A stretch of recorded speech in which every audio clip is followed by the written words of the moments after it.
welcome back to the camper build. As you can see, I've made a little bit of progress. It is slow going. Unfortunately, I find that I make things, assemble it, take it out, put it back in, take it out, put it back in. So it does slow you down a little bit. But as you can see, it's coming on quite nicely. The bed slats are finished, the first section, and I couldn't make the second section until I've actually fitted the worktop in. So that's now in and fitted.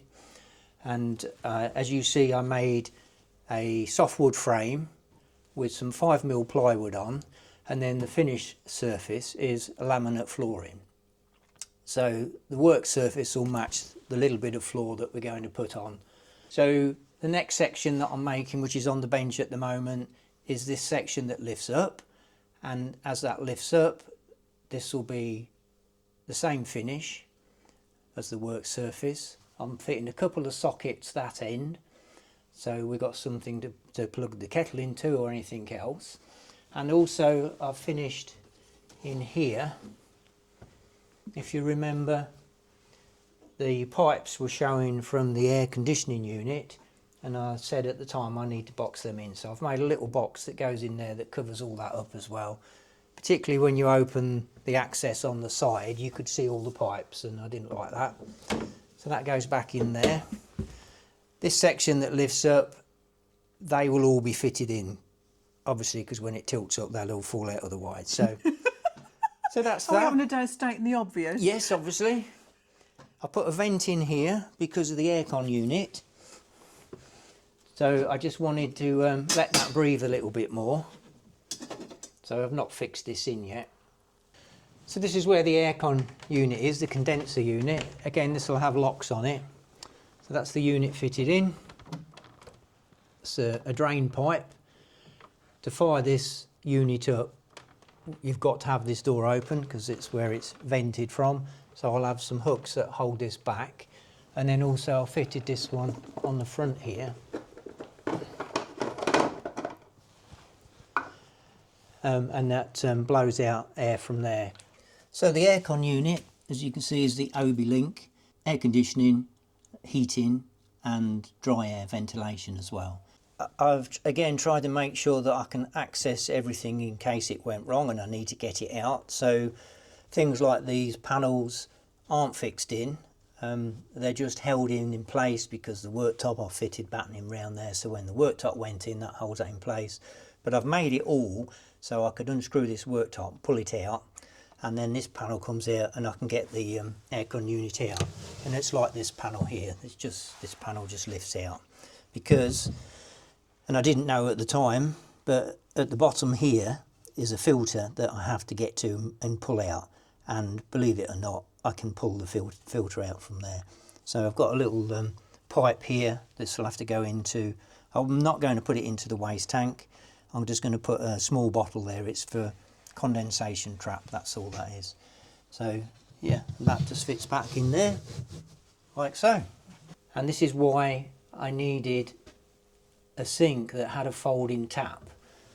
So this all comes up perfect, all folds down, lid comes down, and then we have the full bed. So that's all connected up. It comes with an aluminium That'll be the one. lid, but it wobbles. It's not very good, but Jill suggested maybe I should make one. Of course, I've got nothing else to do, I'll make one.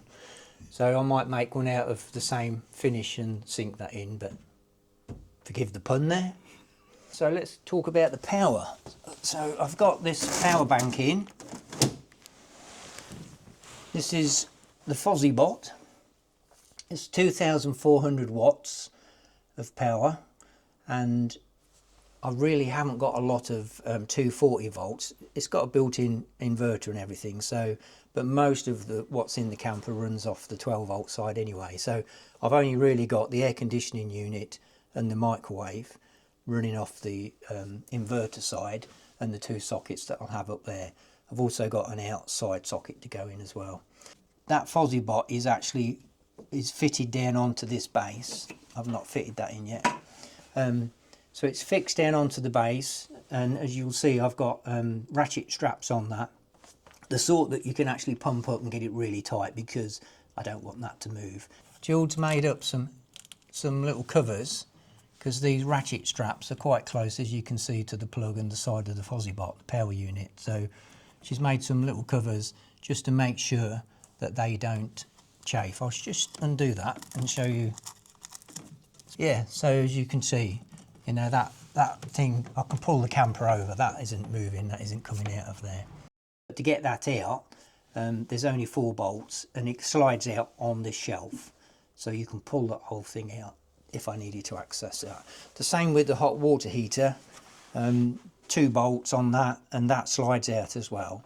So I've started putting some pipe work in, gas pipe work and so on. I've adapted this Nano water heater is supposed to run off a huge gas bottle.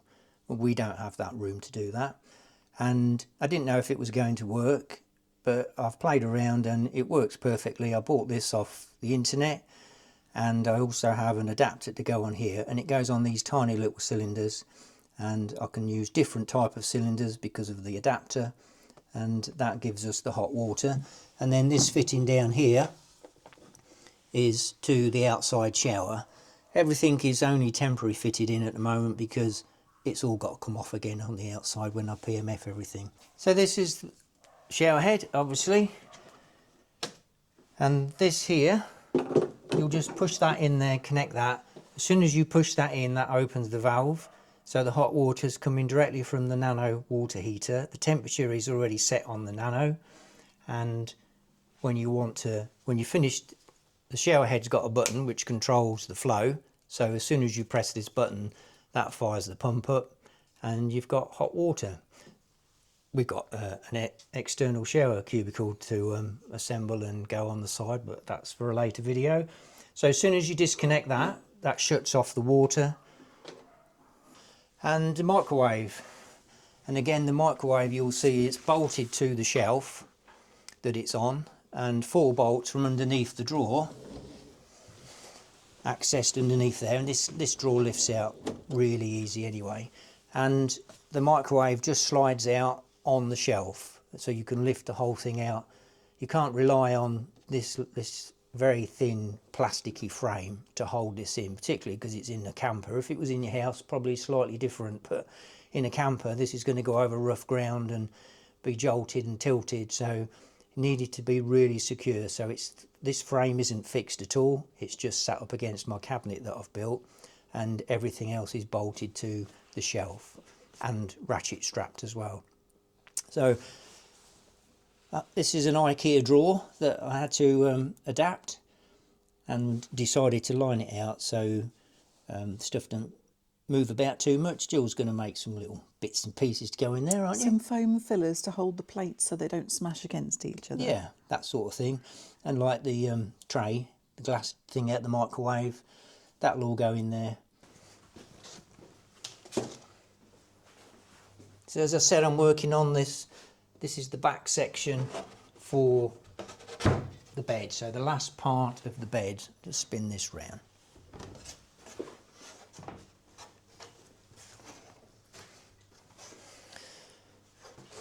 So that'll be down like that. I'm going to fit the IKEA slats in here with these rubber fittings. I'll screw all them in there, drop them slats in. That'll be the last part of the bed.